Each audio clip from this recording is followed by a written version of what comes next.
वणक्कम।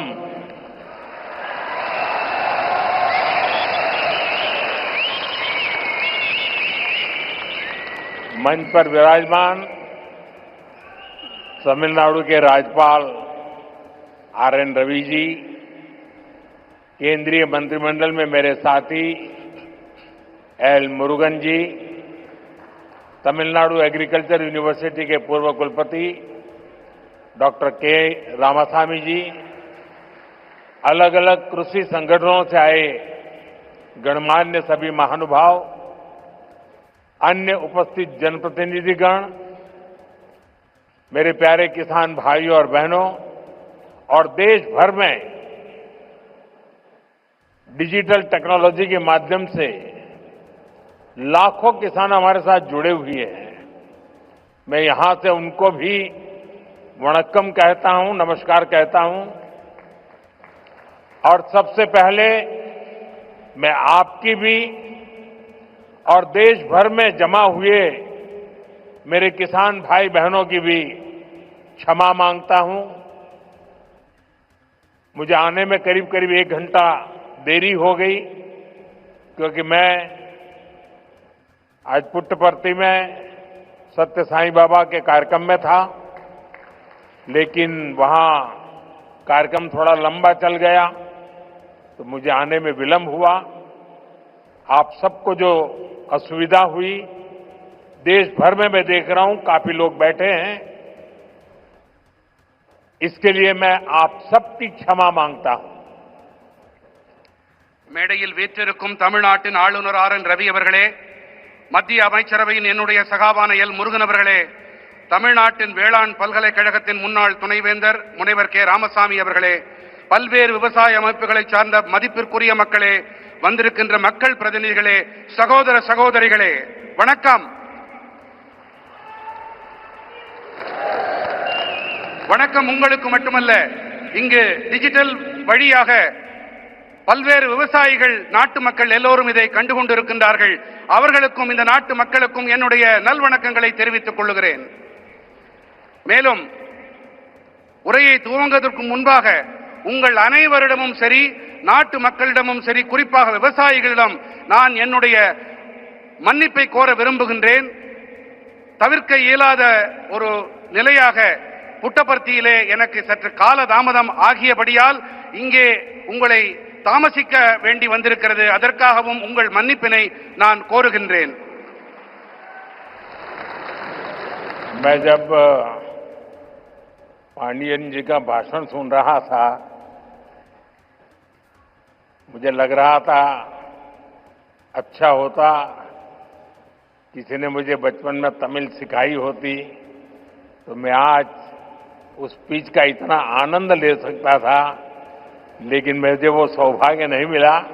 लेकिन जो कुछ मैं समझ पा रहा था, वो जलीकुट्टे के बात कर रहे थे, वे कोविड के समय जो कठिनाइयां हुई उसकी चर्चा कर रहे थे। लेकिन मैंने रवि जी को कहा है कि मुझे पांडियन जी के भाषण को हिंदी या अंग्रेजी में तैयार करके भेजे, मैं इसे पढ़ना चाहूंगा। लेकिन मैं उनकी भावना को पूरी तरह आत्मसात कर रहा था, मैं अनुभव कर रहा था, और मेरे लिए बहुत अच्छा पल था ये। நான் ஒரு முக்கியமான ஒரு விஷயத்தை உங்கள் முன்பாக பகிர விரும்புகின்றேன். பாண்டியன் அவர்கள் மிக அருமையாக உரையாற்றினார்கள். 10வது கைத்தட்டல். மேலும்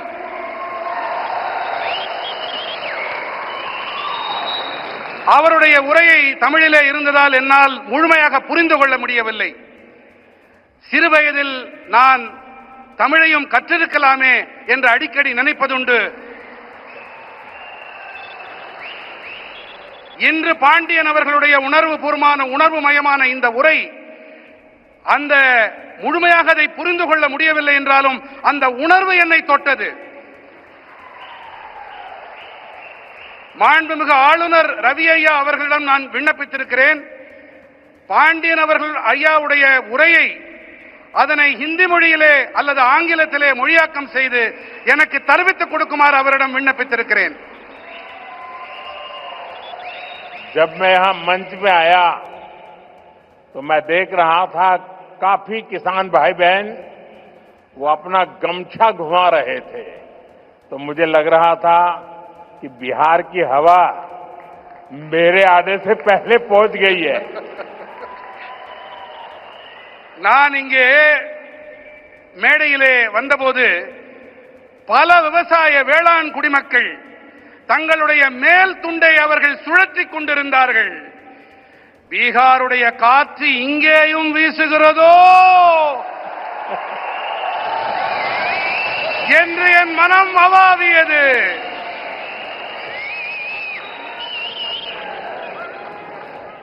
मेरे किसान भाई बहनों,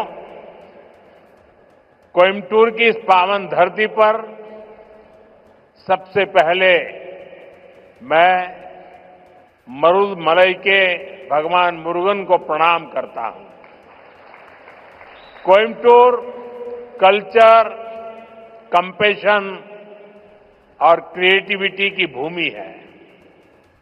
ये शहर अपनी दक्षिण भारत की उद्यम शक्ति का पावर सेंटर है। கோயமுத்தூரின் இந்த புனிதமான மண்ணிலே மருதமலையில் குடிகொண்டிருக்கும் ஐயன் முருகனை நான் முதன்மையாக தலைவணங்குகின்றேன். கோயம்புத்தூர் என்பது கலாச்சாரம், கனிவு, கவின் படைப்பு திறன் ஆகியவற்றை தனக்கு சொந்தமாக்கிக் கொண்ட பூமி. இந்த நகரமானது தென் பாரதத்தின் தொழில் முனைவு ஆற்றலின் சக்தி பீடம். यहां का टेक्सटाइल सेक्टर देश की इकोनॉमी का बहुत बड़ा कंट्रीब्यूटर है और अब तो कोयम्बटूर एक और मायने में विशेष बन गया है। यहां के भूतपूर्व सांसद सीपी राधाकृष्णन जी अब उपराष्ट्रपति के तौर पर हम सबका मार्गदर्शन कर रहे हैं। இங்கே இருக்கும் ஜவுளித்துறை தேசத்தின் பொருளாதாரத்திற்கு பெரும் பங்களிப்பு அளிக்கக்கூடியது. மேலும் இப்போது கோயம்புத்தூர் மேலும் ஒரு காரணத்தால் சிறப்பு பெறுகிறது. இங்கே நாடாளுமன்ற உறுப்பினராக இருந்த சிபி ராதாகிருஷ்ணன் அவர்கள் இப்போது துணை குடியரசுத் தலைவராக நம் அனைவருக்கும் வழிகாட்டிக் கொண்டிருக்கின்றார். साथियों, नेचुरल फार्मिंग एक ऐसा विषय है जो मेरे दिल के बहुत करीब है। मैं तमिलनाडु के सभी किसान साथियों को south India natural farming summit के इस अभूतपूर्व आयोजन के लिए शुभकामनाएं देता हूं। और अभी मैं प्रदर्शनी देखने गया था। मुझे बहुत किसानों से बातचीत करने का सौभाग्य मिला और कोई मैकेनिकल इंजीनियरिंग करके पीएचडी करके खेती कर रहा है, कोई नासा में चंद्रयान का काम करते करते छोड़ करके खेती कर रहा है और खुद खेती करता है। इतना ही नहीं, अनेक किसानों को वो तैयार कर रहे हैं, नौजवानों को ट्रेन कर रहे हैं। मुझे आज सार्वजनिक रूप से स्वीकार करना होगा, अगर मैं आज इस कार्यक्रम में न आया होता तो मैंने मेरी जिंदगी में बहुत कुछ गंवाया होता और आज मैंने यहां आकर के बहुत कुछ सीखा है।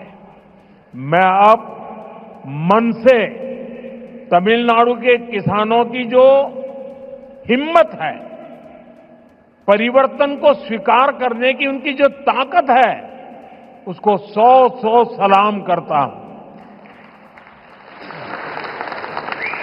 நண்பர்களே, இயற்கை விவசாயம் என்பது விசேஷமான ஒன்று. இது என் இதயத்துக்கு மிகவும் நெருக்கமானது. நான் தமிழ்நாட்டின் அனைத்து வேளாண் குடிமக்களுக்கும் நண்பர்களுக்கும் தென்னிந்திய இயற்கை விவசாய மாநாட்டின் பொருட்டு என் மனம் கனிந்த நல்வாழ்த்துக்களை தெரிவித்துக் கொள்கிறேன். அடுத்ததாக இங்கே மேடைக்கு வருவதற்கு முன்பாக நான் அங்கே காட்சிப்படுத்தப்பட்டிருக்கும் பல்வேறு அரங்குகளை சென்று பார்த்தேன்.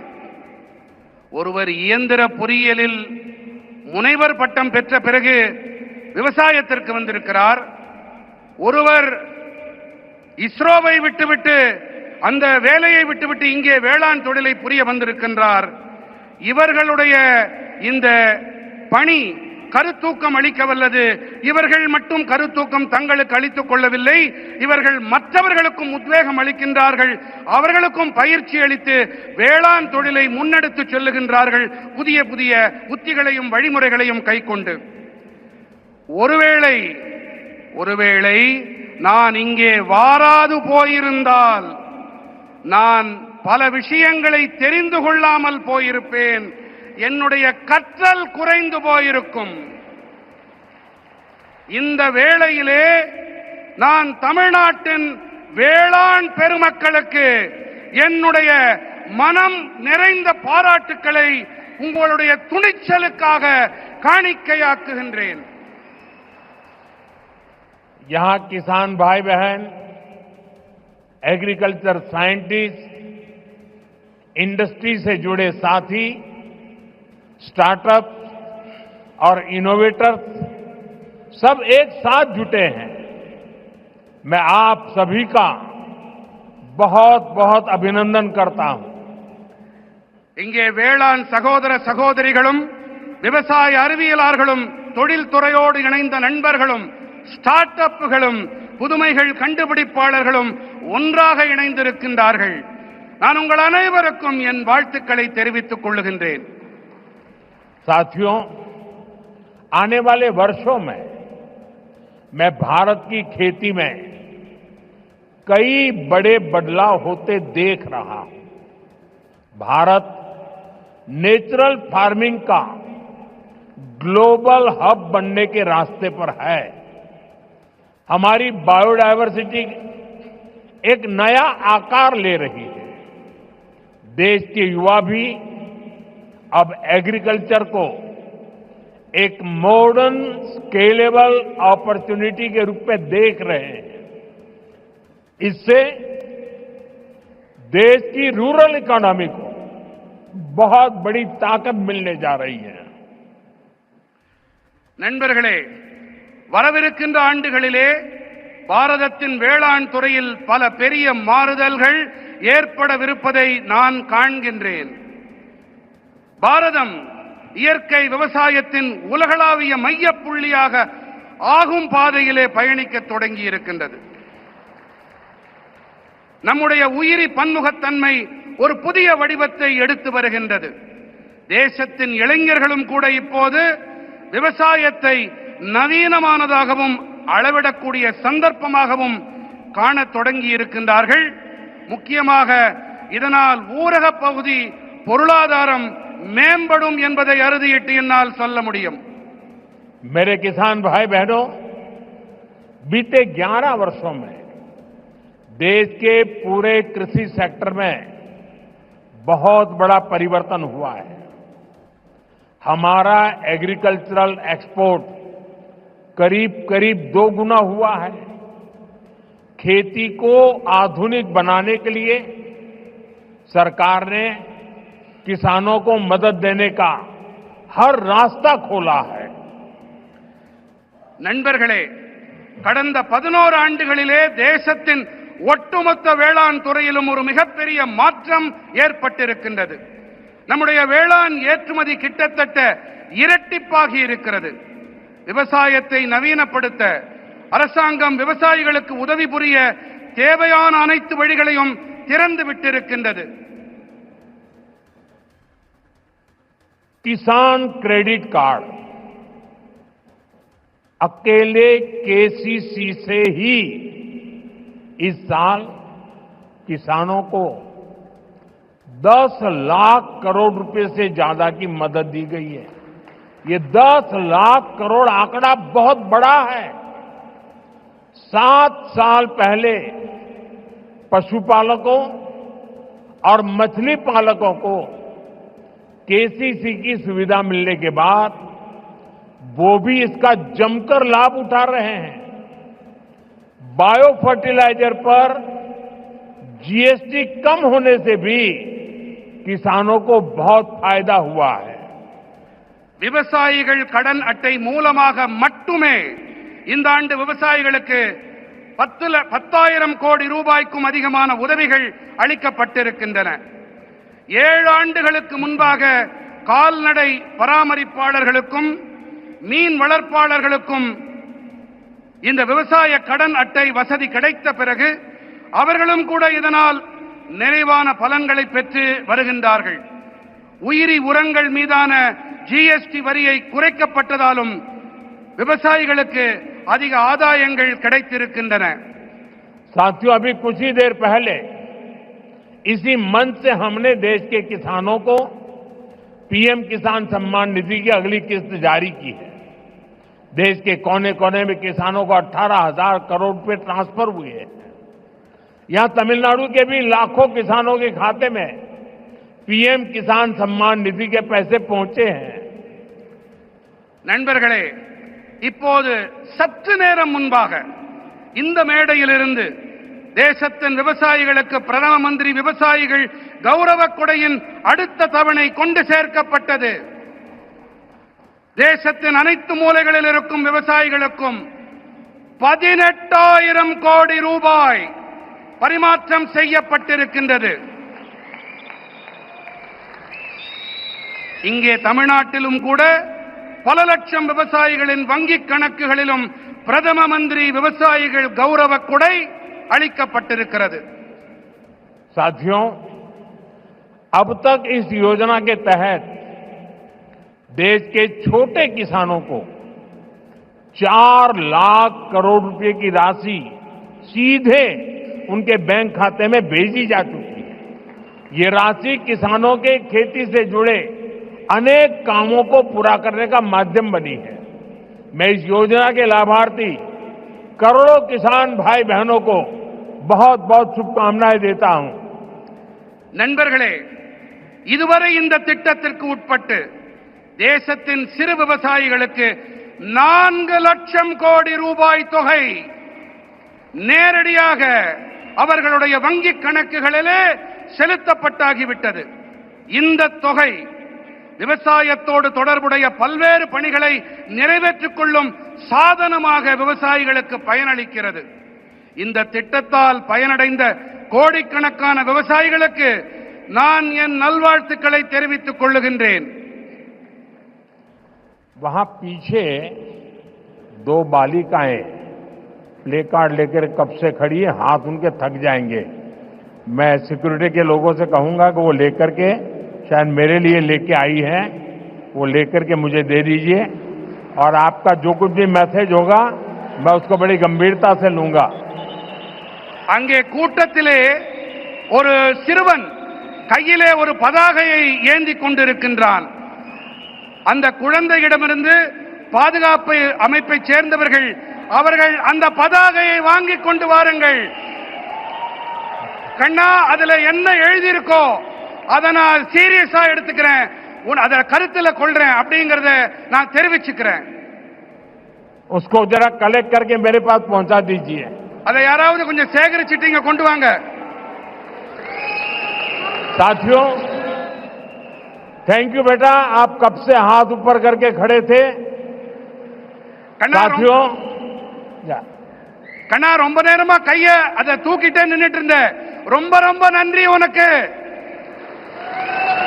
साथियों, नेचुरल फार्मिंग का विस्तार आज 21वीं सदी की कृषि की मांग है.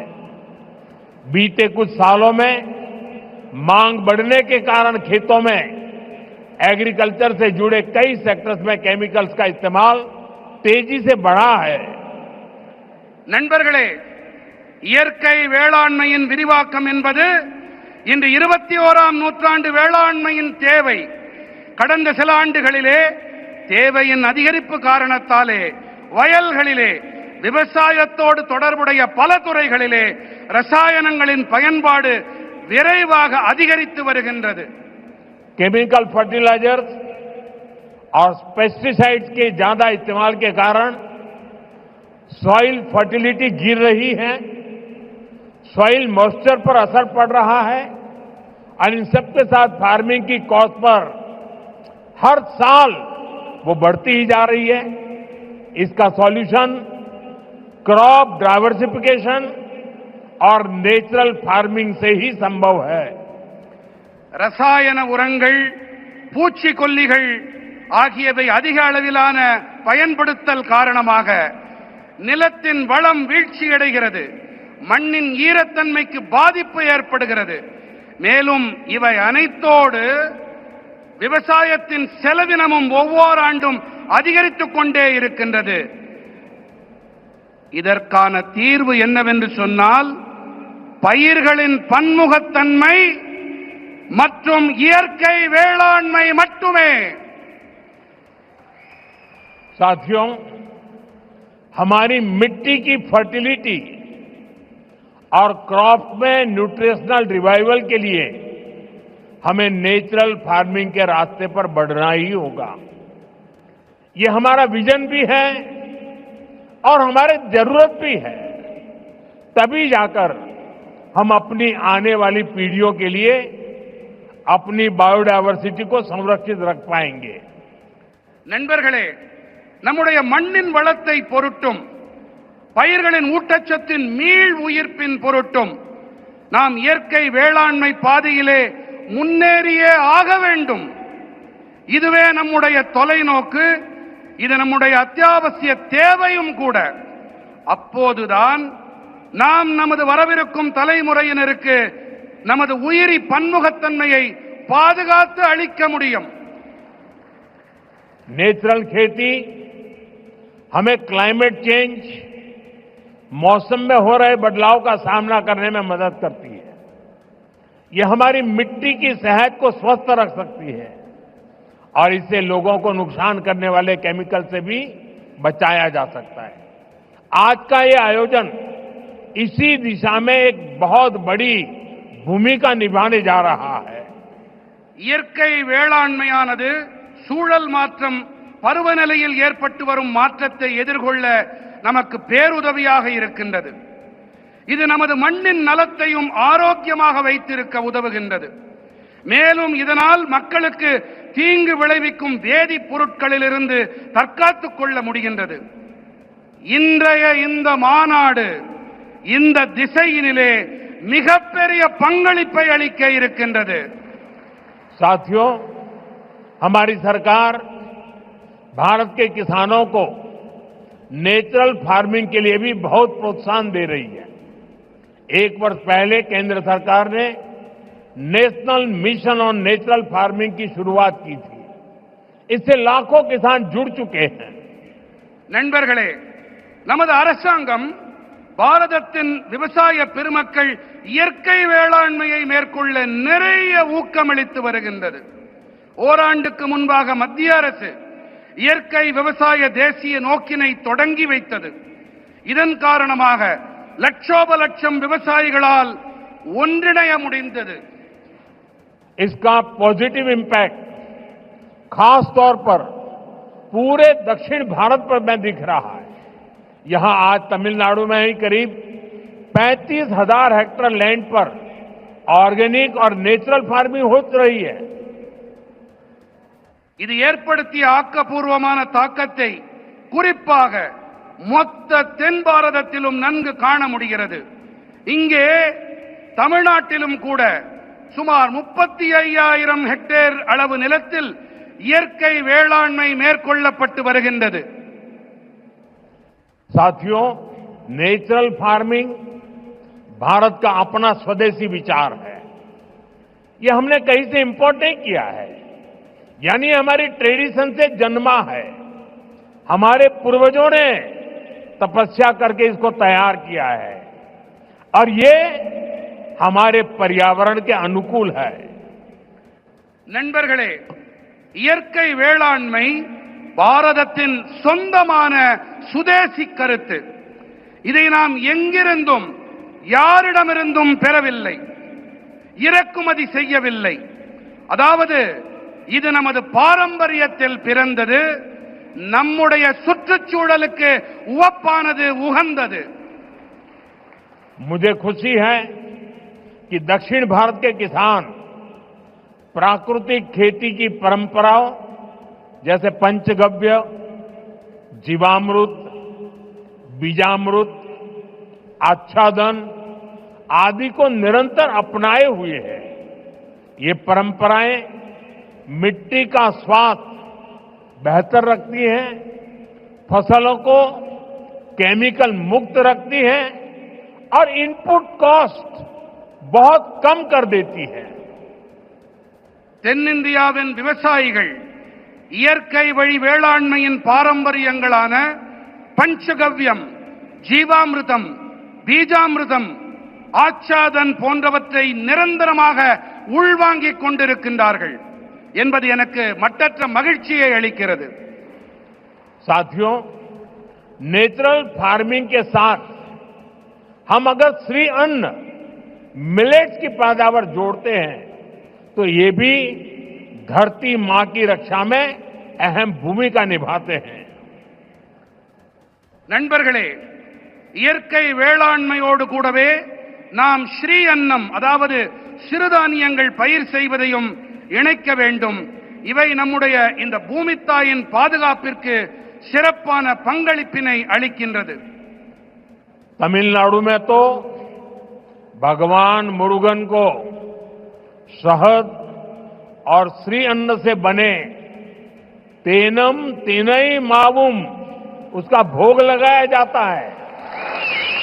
तमिल रीजन्स में कंबू और सामई, केरला कर्नाटका में रागी, तेलुगु भाषी राज्यों में सज्जा और जोन्ना, ये पीढ़ियों से हमारे खान पान का हिस्सा रहे हैं।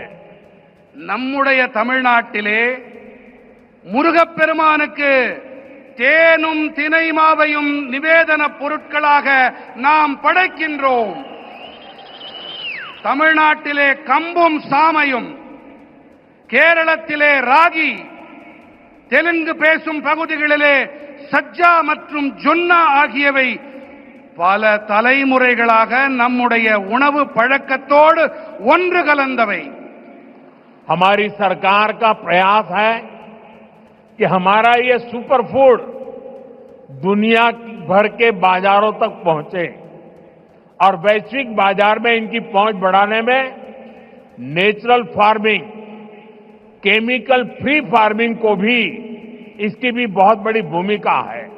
इसलिए मैं समझता हूं इस समिट में इससे जुड़े प्रयासों पर भी अवश्य चर्चा होनी चाहिए। நம்முடைய அரசின் முயற்சி என்னவென்றால் நமது இந்த சூப்பர் உணவானது உலகெங்கிலும் இருக்கும் சந்தைகள் வரை சென்று சேர வேண்டும் என்பதுதான்। மேலும் உலகளாவிய சந்தைகளிலும் இவற்றின் வீச்சினை அதிகரிக்க இயற்கை வேளாண்மை, ரசாயனங்கள் இல்லா வேளாண்மை ஆகியவற்றுக்கு மிகப்பெரிய பங்களிப்பு இருக்கின்றது। ஆகையினால்தான் இந்த மாநாட்டிலே இதோடு தொடர்புடைய முயற்சிகள் தொடர்பாகவும் கண்டிப்பாக விவாதங்கள் நடைபெற வேண்டும் என்று நான் விரும்புகிறேன், கருதுகிறேன்। साथियों, मेरा एक आग्रह मोनोकल्चर के बजाय मल्टी कल्चर कृषि का भी रहा है। हमें इसकी प्रेरणा दक्षिण भारत के कई क्षेत्रों से मिलती है। நண்பர்களே, ஒற்றை பயிருக்கு பதிலாக பல்வகை பயிர் வேளாண்மை இருக்க வேண்டும் என்பதே என்னுடைய ஆழமான விருப்பம்। இதற்கான கருத்தூக்கம், உத்வேகம் தென் பாரதத்தின் பல பகுதிகளில் இருந்து நமக்கு கிடைக்கின்றது। अगर हम केरला या कर्नाटका के हिली एरियाज में जाए तो हम मल्टी स्टोरी एग्रीकल्चर के उदाहरण दिखते हैं। एक ही खेती में नारियल, सुपारी और फ्रूट प्लांट्स होते हैं। इनके नीचे मसालों और काली मिर्च की खेती होती है। यानी छोटे से हिस्से में ही इतनी सारी चीजों को पूरी व्यवस्था बनाकर उगाया जा सकता है। यही नेचुरल फार्मिंग का भी मूल दर्शन है। நாம் கேரளம் அல்லது கர்நாடகத்தின் மலைப்பாங்கான பகுதிகளுக்கு சென்றோமேயானால் அங்கே பல்லடுக்கு வேளாண்மையை நம்மால் காண முடியும். ஒரே வயலிலே தென்னை, பாக்கு, பழமரங்கள் ஆகியவை இருக்கும். இவற்றுக்கு இடையே கீழே ஊடுபயிராக மசாலா பொருட்கள், மிளகு போன்றவை பயிர் செய்யப்படுகின்றன. அதாவது ஒரு சின்ன பகுதியிலேயே கூட இத்தனை பயிர்களுக்கும் நிறைவான ஏற்பாடுகளை செய்து பயிர் செய்விக்க முடியும். இதுதான் இயற்கை வேளாண்மையின் அடிப்படை கோட்பாடு. खेती के इस मॉडल को हमें पान इंडिया लेवल पर आगे ले जाना है. मैं राज्य सरकारों से भी कहूंगा कि वो इस पर विचार करें कि कैसे हम इन प्रैक्टिस को देश के अलग अलग भूभागों में लागू कर सकते हैं. விவசாயத்தில் இந்த மாதிரியை நாம் இந்தியா நடுக கொண்டு செல்ல விரும்புகின்றோம். இதன் மீது கவனத்தை செலுத்த வேண்டும் என்று நான் மாநில அரசுகளிடம் வேண்டிக் கொள்ளுகின்றேன். அதாவது எப்படி இந்த வழிமுறைகளை தேசத்தின் பல்வேறு பகுதிகளிலும் அமல் செய்வது என்பதை நாம் ஆராய வேண்டும். साथियों, साउथ इंडिया एग्रीकल्चर की एक लिविंग यूनिवर्सिटी रहा है. इसी भूभाग पर दुनिया के सबसे पुराने फंक्शनिंग डैम्स बने. यहां 13th सेंचुरी में कलिंग रायन कैनाल बनी. यहां के मंदिरों के तालाब डिसेंट्रलाइज्ड वाटर कंजर्वेशन सिस्टम का एक मॉडल बने. நண்பர்களே, தென்னிந்தியா விவசாயத்தின் ஒரு வாழும் பல்கலைக்கழகமாக இருந்து வருகின்றது.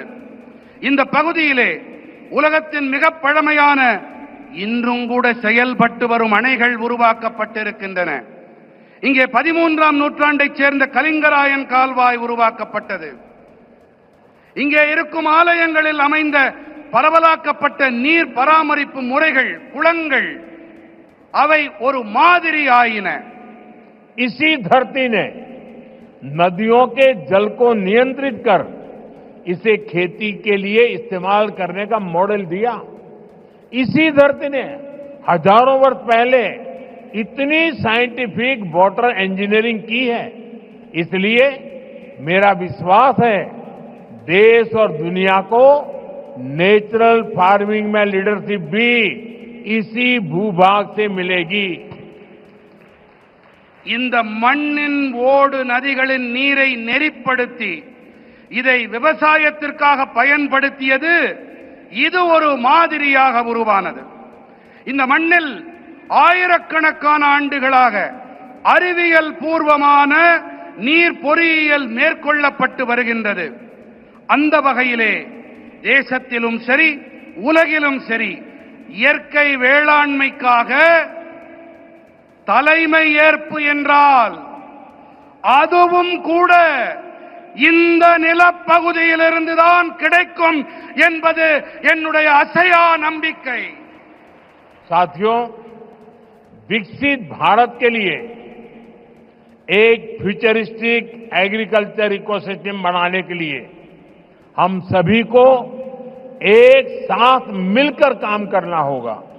நண்பர்களே, வளர்ச்சியடைந்த பாரதத்திற்காக வருங்கால விவசாய சூழல் அமைப்பினை உருவாக்குவதற்காக நாம் அனைவரும் இணைந்து பணிபுரிய வேண்டும். मैं देश भर के मेरे किसान भाई बहनों को, तमिलनाडु के मेरे किसान साथियों से कहूंगा कि आप 1 एकड़ 1 सीजन से शुरुआत करें. यानी आप एक सीजन में 1 एकड़ भूमि पर अपने खेत में 1 एकड़, एक कोने में नेचुरल फार्मिंग करके देखें. वहां से जो नतीजे मिलेंगे उनके आधार पर आप दूसरे साल और ज्यादा करें, तीसरे साल और ज्यादा करें और आप आगे बढ़े. நான் நம்முடைய தேசத்தின் விவசாயிகளாகட்டும், இங்கே தமிழ்நாட்டின் விவசாய பிரதிநிதிகளாக இங்கே கூடியிருக்கும் வேளாண் துறை சகோதர சகோதரிகளாகட்டும், நீங்கள் அனைவரும் 1 ஏக்கர் 1 பருவம் என்பதிலிருந்து தொடங்குங்கள். அதாவது நீங்கள் ஒரு பருவ காலத்தில் 1 ஏக்கர் நிலத்தில் இயற்கை விவசாயம் செய்வதை தொடங்குங்கள்.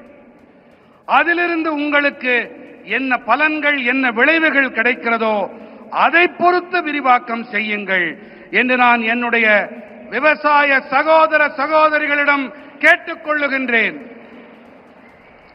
मैं सभी साइंटिस्ट और रिसर्च इंस्टीट्यूशन से भी आग्रह करूंगा कि नेचुरल फार्मिंग को एग्रीकल्चर करिकुलम का मुख्य हिस्सा बनाएं. आप गांव में जाकर किसानों के खेत को अपनी लैब बनाएं. हमें हर हाल में नेचुरल फार्मिंग को साइंस बैक्ड मूवमेंट बनाना होगा. இயற்கை விவசாயத்தை வேளாண் பாடத்திட்டத்தில் முக்கியமான பங்காக ஆக்குங்கள். கிராமங்களுக்கு சென்று விவசாயிகளின் வயல்களை உங்களுடைய பரிசோதனை கூடங்களாக ஆக்குங்கள் என்று நான் அனைத்து அறிவியலாளர்களிடமும் ஆய்வு நிறுவனங்களிடமும் வேண்டிக் கொள்ளுகின்றேன். நாம் எப்படியாவது இயற்கை விவசாயத்தை அறிவியல் சார்புடைய இயக்கமாக आक वेंडुम. नेचुरल फार्मिंग के इस अभियान में राज्य सरकारों और एफपीओज की बड़ी भूमिका और बहुत बड़ी भूमिका है. बीते कुछ सालों में देश में 10,000 किसान उत्पाद संघ एफपीओज बने हैं. இயற்கை விவசாயத்தின் இந்த இயக்கத்திலே மாநில அரசுகள் மற்றும் விவசாயிகள் உற்பத்தியாளர் சங்கங்களின் பங்களிப்பு மகத்தானது. கடந்த சில ஆண்டுகளிலே தேசத்தில் 10,000 விவசாயிகள் உற்பத்தியாளர் அமைப்புகள் உருவாகி இருக்கின்றன. एफपीओ के सहयोग से हम किसानों के छोटे छोटे समूह क्लस्टर्स बनाए. वहीं पर सफाई, पैकिंग, प्रोसेसिंग की सुविधा दें और इनेम जैसे ऑनलाइन बाजार से सीधे जोड़े. इससे प्राकृतिक खेती से जुड़े किसानों को और लाभ होने की संभावना होगी. விவசாயிகள் உற்பத்தியாளர்கள் சங்கங்களின் உதவியோடு நாம் விவசாயிகளின் சின்ன சின்ன குழுக்களை உருவாக்கி இருக்கின்றோம். அவர்களுக்கு சுத்தப்படுத்தல், பேக்கிங், பதப்படுத்தல் வசதிகளை செய்து தர வேண்டும். மின்னணு சந்தை போன்ற இணையவழி சந்தைகளோடு நேரடியாக இணைக்க வேண்டும். இதன் வாயிலாக இயற்கை வேளாண்மையோடு இணைந்த விவசாயிகளுக்கு மேலும் லாபம் கிடைக்கும் சாத்தியக்கூறுகள் உண்டாகும். जब हमारे किसान का पारंपरिक ज्ञान, विज्ञान की ताकत और सरकार का समर्थन तीनों जुड़ जाते हैं तो किसान भी समृद्ध होगा और हमारी धरती मां भी स्वस्थ रहेगी. நமது விவசாயிகளின் பாரம்பரியமான ஞானம், அறிவியலின் பலம், அரசாங்கத்தின் ஆதரவு ஆகிய இந்த மூன்றும் இணையும் போது விவசாயிகளும் வளம் பெறுவார்கள், தன்னிறைவு அடைவார்கள். அதோடு கூடவே நம்முடைய பூமி தாயும் ஆரோக்கியமாக இருக்கின்றாள். साथियों, मेरा पक्का विश्वास है ये समिट और खास करके हमारे किसान भाई बहनों ने जो नेतृत्व दिया है, इस समिट से देश में नेचुरल फार्मिंग को एक नई दिशा मिलने वाली है. यहां से नए आइडियाज, नए सॉल्यूशंस निकलेंगे. इसी उम्मीद के साथ मैं आप सभी को फिर से बहुत बहुत शुभकामनाएं देता हूं. बहुत बहुत धन्यवाद. எனக்கு ஒரு நம்பிக்கை இருக்கின்றது, மிகப்பெரிய நம்பிக்கை. அது என்னவென்று சொன்னால், இங்கே ஆர்வத்தோடு இந்த மாநாட்டிலே பங்கெடுப்பதற்காக வந்திருக்கும் வேளாண் பெருமக்களும் சரி, உங்களுக்கு தலைமை ஏற்று நடத்தி கொண்டிருக்கும் இந்த தகைமையாளர்களும் சரி, இவர்கள் காரணமாக இந்த மாநாடு தேசத்தின் இயற்கை வேளாண்மைக்கு ஒரு புதிய திசையை காட்டும். இங்கிருந்து உருவாகும் புதிய கருத்துக்கள், எண்ணங்கள் மூலமாக புதிய தீர்வுகள் பிறக்கும். இந்த நம்பிக்கையோடு உங்கள் அனைவருக்கும் பல பல நல்வாழ்த்துக்களை தெரிவித்துக் கொள்கிறேன். நன்றி.